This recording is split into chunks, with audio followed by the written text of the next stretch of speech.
سب سے پہلی بات، انسانیت کا اور نوع انسانی کا ازلی اور ابدی دشمن وہ ابلیس لعین ہے۔ یہ چونکہ چیزیں ایسی ہیں کہ جو ما وراء الطبیعات سے متعلق ہیں۔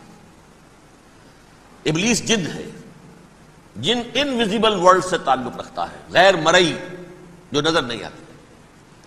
فرشتے انویزیبل ورلڈ سے تعلق رکھتے ہیں، غیر مرئی جو نظر نہیں آتے۔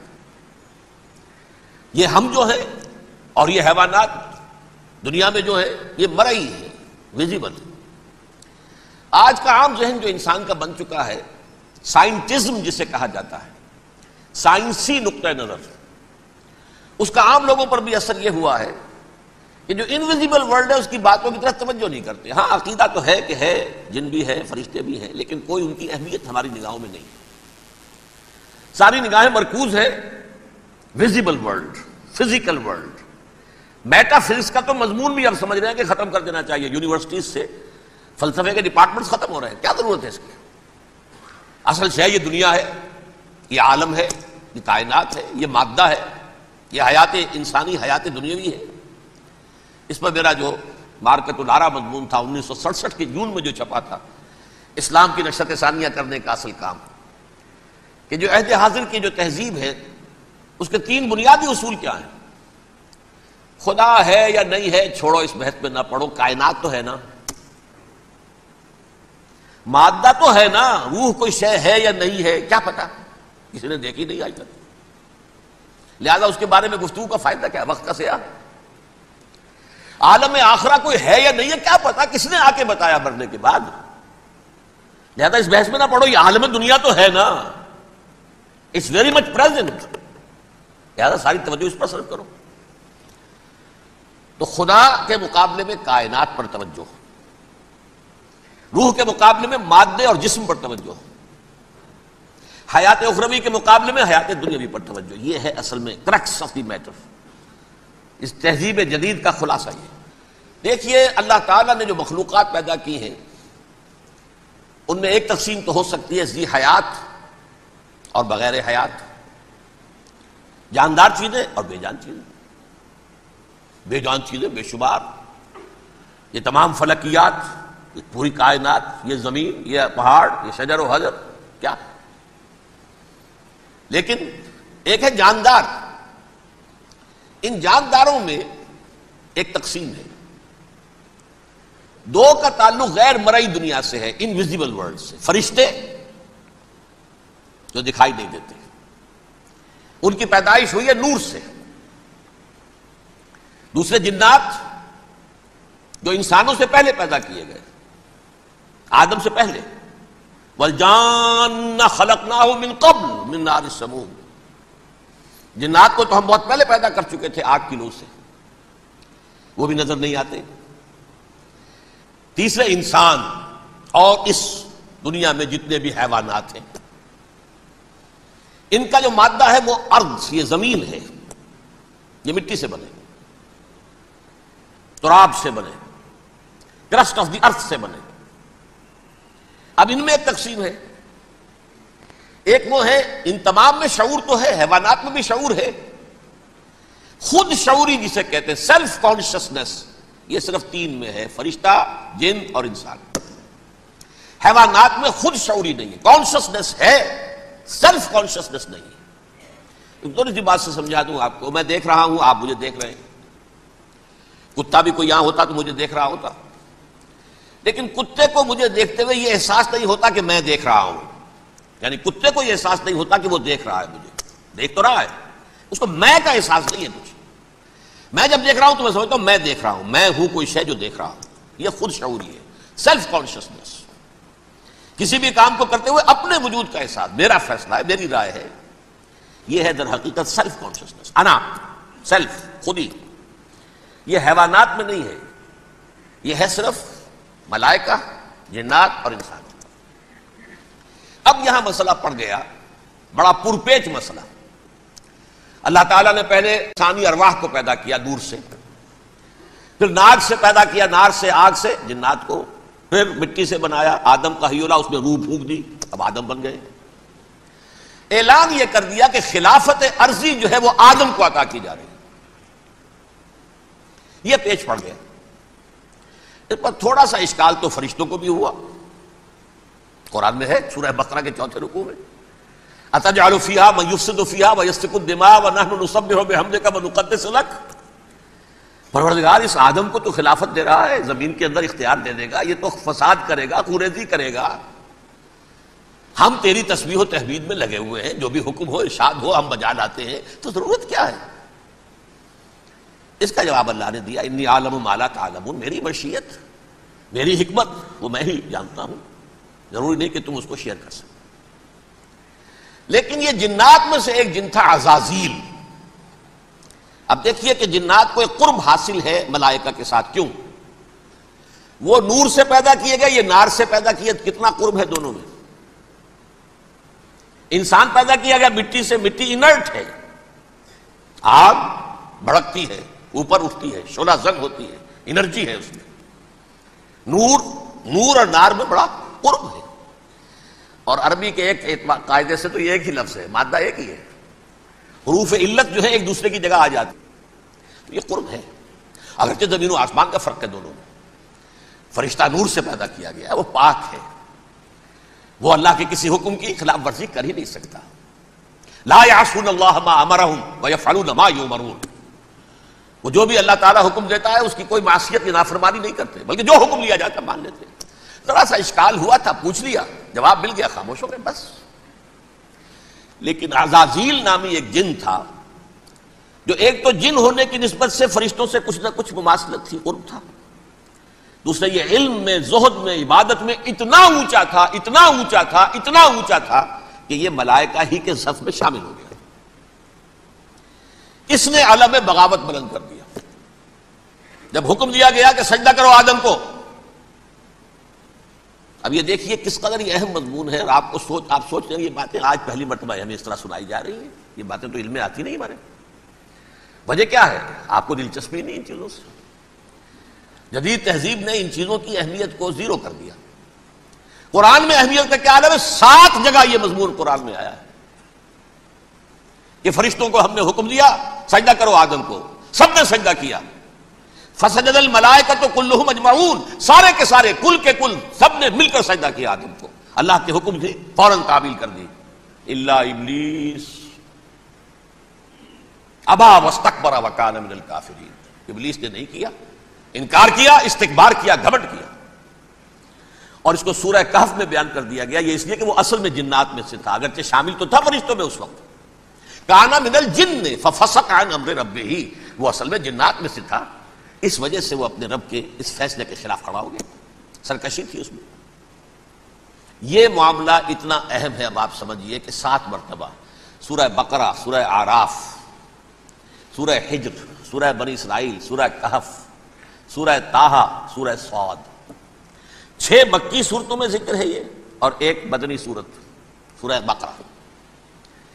ان میں سے اکثر مقامات پر پھر جب اللہ نے کہا کہ اچھا تم نے یہ سرکشی کی ہے اور ہمارے حکم کی خلاف ورزی کی ہے تو یہاں سے نکل جاؤ، دفع ہو جاؤ، تم مردود ہو، مردود ملعون. ان علیک لعنتی الی یوم الدین، اب تجھ پر لعنت رہے گی میری قیامت کے دن. اس نے کہا اچھا پروردگار پھر مجھے ذرا مہلت دے دے. رب فانظرنی الی یوم یبعثون، قیامت تک میری زندگی طویل کر دے. فذهب فإنك من المنظرین، کہہ دیا اچھا جاؤ، تمہاری یہ درخواست بھی ہم نے قبول کی. انہوں نے کہا پروردگار اب میں اس آدم کو بھی گمراہ کر کے چھوڑوں گا اور آدم کی نسل کو تباہ کر کے چھوڑوں گا. انتہائی شدید چیلنج کے انداز میں یہ قرآن مجید میں 4-5 مرتبہ مضمون آیا ہے. میں نے صرف 2 جگہ سے آپ کو اس وقت کوٹ کر کے سنایا تھا. سورہ اعراف میں اللہ تعالیٰ فرماتے ہیں قال، اس پر ابلیس نے کہا فبما اغویتنی، تو اے رب جو تو نے مجھے گمراہ کیا ہے، مجھے ذلیل کر دیا، مجھ پر فوقیت دے دی اس کو. انا خیر منہ، میں اس سے بہتر ہوں. خلقتنی من نار وخلقتہ من طین، بنایا تو نے مجھے آگ سے اور اس کو بنایا مٹی سے. پھر مجھ سے مطالبہ کہ میں سجدہ کروں، اور میں نے سجدہ نہیں کیا تو اب تو نے مجھے ملعون قرار دے دیا. قال فبما اغویتنی لأقعدن لهم صراطک المستقیم، اب میں یہ نسل آدم کے لیے اس کو برباد کرنے کے لیے تیری سیدھی راہ کے اوپر گھات میں بیٹھوں گا، سیدھے راستے پر چلنے نہیں دوں گا. ثم لآتینہم من بین ایدیہم، پھر میں ان پر حملہ آور ہوں گا ان کے سامنے سے بھی، ومن خلفہم ان کے پیچھے سے بھی، وعن ایمانہم ان کے داہنی جانب سے بھی، وعن شمائلہم ان کے بائیں جانب سے بھی، ولا تجد اکثرہم شاکرین، اور تو دیکھے گا کہ ان کی اکثریت تیری شکر گزار بندوں پر مشتمل نہیں ہوگی. یہ چیلنج تھا. اور ایک چھوٹا سا چیلنج جو سورہ صاد میں آیا ہے، اور یہاں تو اس نے اللہ کے جلال کی قسم کھا کر کہا، قال فبعزتک لأغوینہم اجمعین، اے رب تیری عزت تیرے جلال کی قسم ہے میں ان سب کو گمراہ کر کے چھوڑوں گا، الا عبادک منہم المخلصین، سوائے ان میں سے وہ کچھ لوگ جنہیں تو خالص اپنا بندہ بنا لے، جنہیں تو اپنا بندہ بنا لے. مخلص، مخلص نہیں، مخلص یہ مفعول ہے، فاعل نہیں ہے، جسے تو بنا لے. بعض لوگوں کو اللہ چن لیتا ہے، هو اجتباکم، تمہیں چن لیا ہے. استفاء، اجتباء، بس وہ بچیں گے جن کو تو اپنی خاص امان میں لے لے گا، باقی میں سب کو گمراہ کر کے چھوڑوں گا. یہ ہے اصل دنیا میں نوع انسانی کا ابدی دشمن، ازلی سے ابدی تک. اور اس میں نوٹ کیجئے کہ اس کی اصل بنیاد کیا ہوئی؟ دو لفظ، تکبر اور حسد. استکبرا، تکبر کیا، انا خیر منہ، میں اس سے بہتر ہوں. یہ ساری بس کی گانٹھ یہی ہے، سب سے بڑی گمراہی کی وجہ یہی ہے. اسی لیے کہا ہے حدیث میں، لن يدخل الجنہ من کان فی قلبہ مثقال حبۃ من کبر، جنت میں ہرگز وہ شخص کبھی بھی داخل نہیں ہو سکے گا جس کے دل میں رائے کے دانے کے برابر بھی کبر ہے. تکبر سب سے بڑا جرم ہے. الکبر ردائی، اللہ فرماتا ہے یہ تکبر، یہ تو میری چادر ہے. کوئی شخص تکبر کرتا ہے تو گویا میری چادر گھسیٹ رہا ہے میرے کندھے سے. عرب میں کسی شخص کی توہین کرنی ہوتی تھی تو اس کی چادر گھسیٹتے تھے، ننگا کر دیا گویا کہ یہ میری ردائی ہے. الکبر ردائی، یہ میری چادر ہے، یہ جامہ مجھے زیب دیتا ہے، مجھ پر راستہ تھا. اور حسد، آدم کو جو برتری عطا ہو گئی اس حسد کی آگ میں وہ جل رہا ہے اور اس کا انتقام لینا چاہتا ہے. آدم سے بھی، آدم کو بھی گمراہ کیا، جنت سے نکلوایا. ویسے نکلنا تو انہیں تھا ہی مشیت اذنی میں، لیکن فوری طور پر اللہ کے حکم کی خلاف ورزی تو کروائی نا. فعصى آدم ربه فغوى، آدم نے اپنے رب کے حکم کی نافرمانی کی اور گمراہ ہوا عارضی طور پر. یہ دوسری بات ہے، توبہ کر لی، اللہ نے توبہ قبول فرما لی، معاف کر دیا. وہ مستقل جو ہے وہ نسل انسانی پر اس گناہ کا اثر متوارث طور پر نہیں آ رہا ہے، ختم ہو چکا معاملہ، ہوا تھا ہو گیا. فتلقى آدم من ربه كلمات فتاب عليه انه هو التواب الرحیم. اور توبہ کی شان یہ ہے جب وہ قبول ہو جائے اللہ کی جناب میں، کیا تائب من الذنب كمن لا ذنب له، گناہ سے توبہ کرنے والا ایسے ہوتا ہے جیسے اس نے کبھی گناہ کیا ہی نہیں تھا. لیکن بہرحال وہ گمراہ کرنے میں کامیاب ہو گیا، حضرت آدم اور حوا کو بھی. اور نوع انسانی کی عظیم اکثریت، عظیم اکثریت، عظیم اکثریت اس کے داؤ میں آئی ہوئی ہے. نہیں، کتنے ہیں وہ عباد اللہ المخلصین، الا عبادک منہم المخلصین، کتنے ہیں جو واقعتاً خالصتاً اللہ کے بندے بن گئے ہوں، جنہیں اللہ نے اپنا بنا لیا، اپنا قرار دے دیا. اب اس کے ساتھ نوٹ کیجئے، اس ابلیس کے ساتھ ایک فوج بھی ہے جسے قرآن مجید میں کہا گیا ہے یہ اس کی پارٹی ہے، حزب الشیطان. یہ اکیلا نہیں ہے. ایک تو وہ عزازیل ہے، اس کی طویل ترین عمر اللہ نے دے دی، وہ تو قیامت تک رہے گا. باقی بھی جنات جو ہیں ان کی نسل میں سے، جو اس کی نوع میں سے، اس کی نسل میں سے، جنات کی عمریں انسانوں کی عمروں سے زیادہ ہیں، بہت زیادہ ہیں، لیکن پھر بھی اتنی نہیں ہے. یہ خاص ہے اس کا معاملہ کہ اس نے کہا تھا رب انظرنی الی یوم یبعثون، مجھے دے دے مہلت اس وقت تک تاکہ میں ثابت کر کے دکھا دوں کہ جسے تو نے یہ خلافت دیا یہ اس کا اہل نہیں ہے. Let me prove this point. ولا تجد اکثرہم شاکرین، تو ان کی اکثریت کو شکر گزار نہیں پائے گا. وہ ابلیس جو ہے وہ ریکروٹ کرتا ہے اپنے فوجی، اول تو خود جنات میں سے جو اس کے نمبر 1 لشکری ہے. قرآن مجید میں اس کا اشارہ دیا گیا ہے، انہو یراکم ہوا وقبیلہ من حیث لا ترونہم. دیکھو لوگو، اے انسانوں، وہ ابلیس لعین عزازیل اور جو اس کے قبیلے کے لوگ ہیں، جنات ہیں، وہ تمہیں وہاں سے دیکھتے ہیں، تاکتے ہیں اور حملہ کرتے ہیں جہاں سے تم انہیں نہیں دیکھتے. وہ غیر مرئی ہیں، انویزیبل ہے، تمہیں نظر نہیں آتے. ویزیبل دشمن کا وار تو روک لو گے، انویزیبل کا کیسے روکو گے؟ انہو یراکم ہوا وقبیلہ، اکیلا ہی نہیں ہے وہ تو تمہیں تاکتا ہے، تم پر حملہ کرتا ہے، گھات میں لگ کر جو ہے تمہارے اوپر حملہ کرتا ہے، وہ بھی اور اس کے ساتھ اس کے قبیلے کے لوگ، جنات بھی، من حیث لا ترونہم، جہاں سے کہ تم انہیں نہیں دیکھتے. لیکن اس کے علاوہ وہ انسانوں میں سے بھی ریکریوٹ، رنگ روٹ وہ برپا کر، وہ جو ہے ان کو اپنے پاس رکھتا ہے فوج کے اندر. جس کی سب سے بڑی مثال کیا ہے؟ سورہ مجادلہ میں اللہ تعالیٰ نے منافق، حالانکہ وہ کون تھے؟ بظاہر حضور کا کلمہ پڑھنے والے، حضور کے پیچھے نماز پڑھنے والے، اسلام کا دعویٰ کرنے والے، ان کو اللہ فرماتا ہے اولئک حزب الشیطان الا ان حزب الشیطان هم الخاسرون، یہ شیطان کی پارٹی کے لوگ ہیں. وہاں مقابلے میں آیا ہے اولئک حزب اللہ الا ان حزب اللہ هم المفلحون. یہ دو پارٹیاں ہیں، حزب اللہ اللہ کی پارٹی جو اس کے مخلص بندے ہیں، وہ اللہ کی پارٹی، اور جو شیطان کے مرید بن گئے اس کے ہاتھ پر بیعت کر لی، لہذا وہ اس شیطان کی پارٹی کے لوگ ہیں، چاہے وہ انسان ہو چاہے جن ہو. تو انسانوں میں سے بھی اس کے حزب میں، اس کی پارٹی میں اس کے ایجنٹ ہیں اور بہت ہیں، بلکہ بہت سے تو ایسے ہیں کہ جو جنات کے بھی کان کتر دیں، ان کو بھی شیطنت سکھا دیں، پڑھا